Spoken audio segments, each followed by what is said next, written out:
Welcome to the weekly Mindsweep number 143, Curated Conversation, Boundaries. Navigating Entrepreneurship's Unpredictable Terrain with Mindful Boundaries.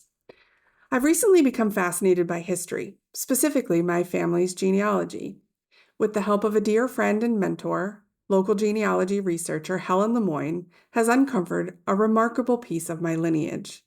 This might resonate for those of you living in Massachusetts, particularly in the Metro West area. Those outside this region who still reside in entrepreneurship, stay with me. It turns out my great-great-grandmother was a Danforth, a direct descendant of Samuel Danforth, the brother of Thomas Danforth, who is credited with founding what we now call the city of Framingham. Interestingly enough, after years of my family being rooted in Rhode Island, I've returned to Framingham in a full circle moment of my ancestors' history. Thanks to Helen's diligent research, I've begun to learn more about the shaping and evolution of our city's boundaries, the role my family's lineage played, and reflecting it against what I see in my community today. While American history, like all history, has its share of dark chapters, I found it fascinating to see how physical, political, and social boundaries have defined the streets and neighborhoods we call home. Through my 8.1 billion view of the world, this journey into the past got me thinking about boundaries in the present and particularly in entrepreneurship.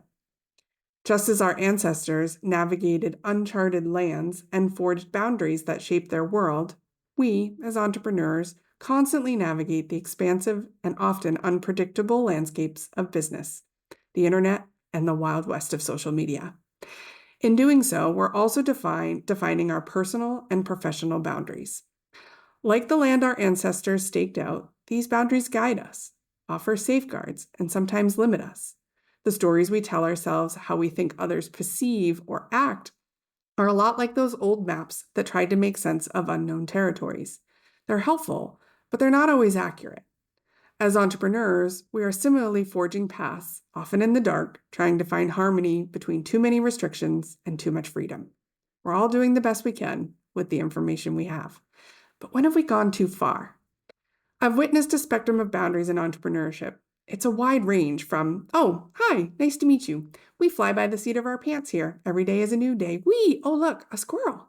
To, this is the specific moment that you may post this specific thing in this specific group. If you've done it this specific way, aka my way, and you've dotted every I and crossed every T, and if you don't, your post is rejected. Please see the fine print below for your very detailed expected next steps.